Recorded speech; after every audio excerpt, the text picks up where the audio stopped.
This is section 14.4, and it's called implicit differentiation. So we've been taking the derivative for a while now, and the process that we use when it's not easy to set y equals in terms of x is called implicit differentiation. And so everything we've done so far has been y equals, and we have a line of stuff, and we would take the derivative of the other side. So the rules for this is you differentiate both sides of the equation with respect to x. So when you come upon an x term, it's just like we've been doing. The derivative of x cubed is 3x squared. When you come to a y term, you do it the same way, 3y squared, because it's with respect to x, we have to tag it with a dy dx. So then you place all the terms with dy dx in them on one side of the equals and all the other terms on the other side. You'll factor out dy dx and then solve for dy dx, which is the derivative.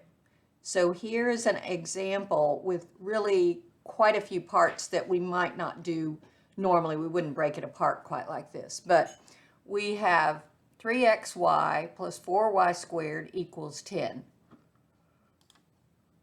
And we are finding dy dx. So we first have to, we're thinking about taking the derivative of the left side, derivative of the right side. Well, the derivative over here has two pieces, one of which is a product. So let's just think about the different derivatives that we encounter. The derivative of 3x is 3. The derivative of y would just be 1. And then we have to tag it with a dy dx. The derivative of 4y squared would be 8y dy dx. The derivative of a constant is going to be 0.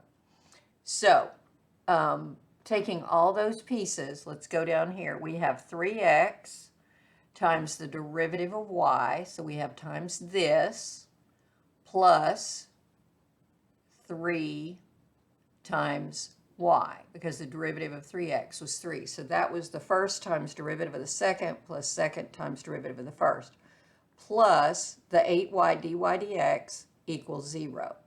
So we've got all of that. So I've written that.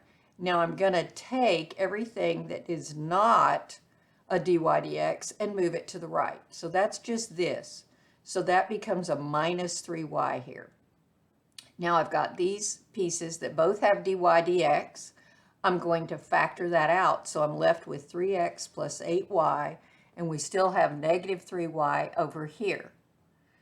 I'm solving for this, so I'm going to divide both sides by the 3x plus 8y, here and here. Those cancel. I'm left with dy dx is equal to negative 3y over 3x plus 8y. And that is the derivative of this original expression we had. So now let's go look at the problems. We have about 6 problems. Some of them take a good bit of work. So let's go look at those. So again, I don't have the actual printed problem, but this is the expression, and we're asked to find dy dx. So the first thing I noted here was that in this long line of things, this is a product. All right, so I'm going to take the derivative of each piece. I've got 14x plus 9x times the derivative of y plus 9 times the derivative of y squared. Oh, that's here. I'm sorry. I just got, this is the whole product. So 9x times the derivative of y plus the derivative of 9x, which is 9, times y. So that whole thing is the product rule. Then I have 18y dy dx, and then I have plus 10, just 10 dy dx, and the negative 7 becomes a 0. So derivative of every piece should be here. So now I'm just kind of clean it up. I got 14x plus 9x dy dx plus 9y plus 18y dy dx plus 10 dy dx. So let's take everything that does not have a dy dx. So that'd be our 14x and our 9y. we're going to take both of those and subtract them over here. I'm going to factor out the dy dx of what's left, and I'm left with 9x plus 18y plus 10 equals this. I'm going to divide both sides by this thing because I'm solving for dy dx. And I am left with dy dx equals negative 14x minus 9y over that expression. And that is the answer to number 1. All right, number 2, same thing. 3y squared equals 4x minus 5 over 4x plus 5. So we note that we have no y's over here, so we're not going to have any dy dx's over here. All right, so on this side, it's 6y dy dx equals, now we have a quotient. So it's the bottom times derivative of the top minus the top times derivative of the bottom over the bottom squared. When I distribute and clean that up, I've got 16x, because this is all being multiplied by this 4, so 16x plus 20 minus 16x, and then that 20 becomes a plus 20.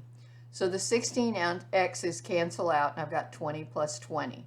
So now I have 6y dy dx equals 40 over 4x plus 5 squared. I'm going to divide by 6y, and that's just going to stay on the denominator because we already have a fraction. So when you're dividing, you're just going to keep that on the denominator. The only thing else that can happen is here we can divide by 2. So that ends up being 20 over 3y times 4x plus 5 squared. And that would be the answer for number 2. All right, let's take number 3. Number 3 has some radicals in it. So before we start, we will do a rewrite. And we'll have 8x to the 1/2, remember that becomes x to the 1/2, plus 12y to the 1/2 equals 5y. That's just going to make it easier for us. So then when we take the derivative, half of 8 is 4. When we take 1 from this, we're left with negative 1/2. So that's 4x to the negative 1/2 plus 1/2 of 12 is 6, y to the negative 1/2 dy dx. The derivative of 5y is 5 dy dx. All right, so I'm going to move this dy dx to the other side. So now I have 4x to the negative 1/2 equals this term minus 6y to the negative 1/2 dy dx. I'm going to factor the dy dx out, and I'm left with this. I'm going to divide by this term. So now here I've got dy dx is equal to this. But the question did not have negative exponents, so we want to convert back.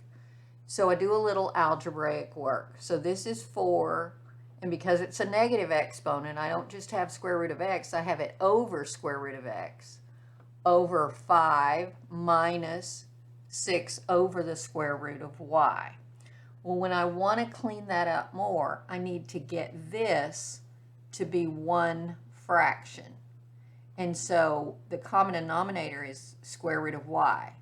So 5 over 1 becomes 5 square roots of y over square root of y. Do you see that those would cancel out and you'd be just left with 5? So I can make it be 5 square roots of 5 minus 6 over the square root of y. Now I've got one fraction over another fraction. That means I'm going to flip this guy and multiply it by this one on top. So 4 over the square root of x times, this is flipped, square root of y over this. And then your answer can look just like this.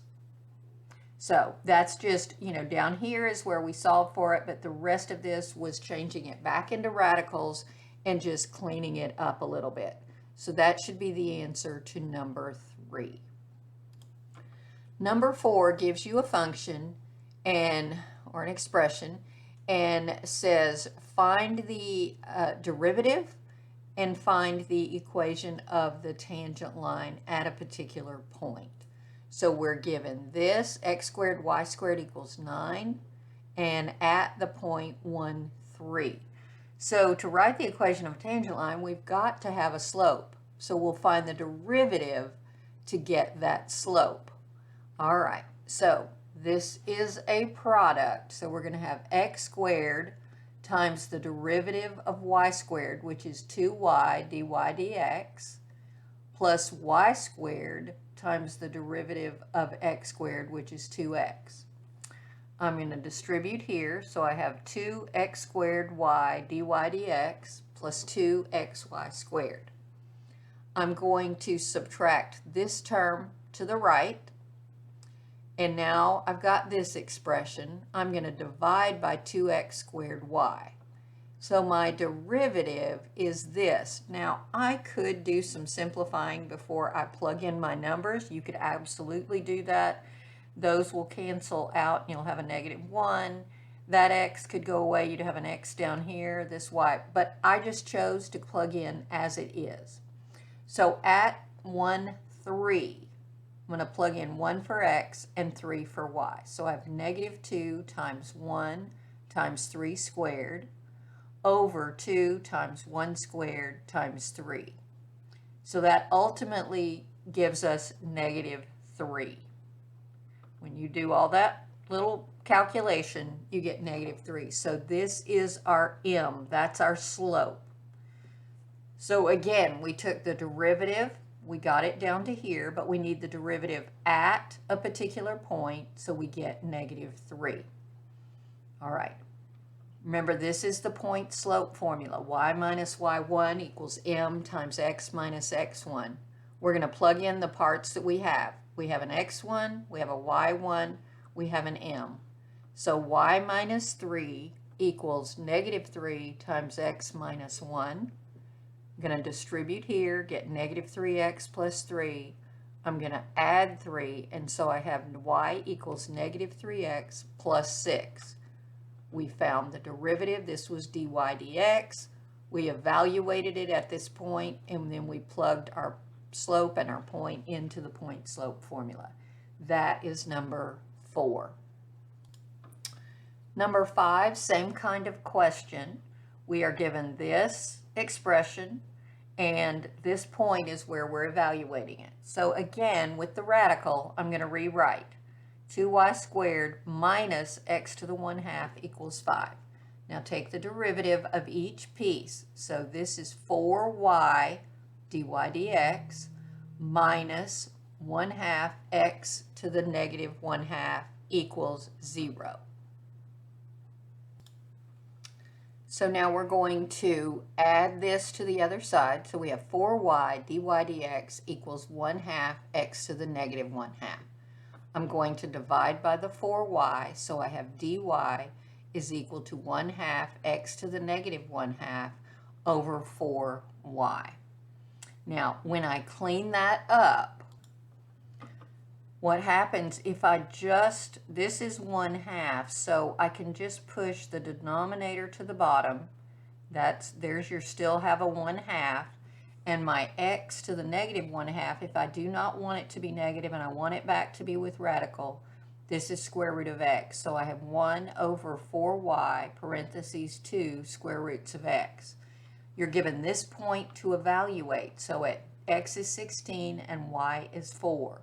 1 over 4 times 4 parentheses 2 times the square root of 16. That is 16 times 8 here. So that's 1 over 128. That is the slope. That is the slope. You don't want to use decimals. You want to use fractions in that. So now we have our slope and we have our point. So we're just going to plug into that point slope formula. Y minus 4 equals slope 1 over 28, 1 over 128, parentheses x minus 16. Okay? We're going to distribute the 1 over 128. We have 1 over 128x minus 16 over 128. Then I'm going to add 4 to the other side. I haven't simplified anything yet because I know I've got to clean this up, and 4 over 1 becomes 512 over 128. If you multiply 4 times 128, it gives you 512. And so now I can add these two items. The fractions have common denominators, and I get a positive 31 over 8, and y equals 1 over 128x plus 31 over 8. I think MathLab is going to want you to put that in fractions, not decimals. So that would be number 5. Number 6, our last one, same idea. So we should be pretty familiar with that now. So here's our given expression. Now the only thing different here is they just gave us at x equals 1. So the very first thing we need to do in this problem is to find out what our y is. So we're going to plug x equals 1 into our original value. So if I plug x equals 1, I've got 4y cubed plus y minus y equals 32 times 1 to the 4th, which is just 32. Well, here this y and this y cancel out. So I've got 4y cubed equals 32. Divide by 4. Y cubed is 8. The cube root of 8 is 2. So my y value for our point is 1, 2. So we needed that. Now we'll go ahead and take the derivative of every piece here. And so we have 12y squared dy dx plus, this is a product, so we have x times the derivative of y, which is dy dx, plus y times 1, so we just have y, minus 1 dy dx. When you take the derivative of y, you just get 1. So minus 1 dy dx equals derivative of this, 32x to the 4th, is 128x to the 3rd.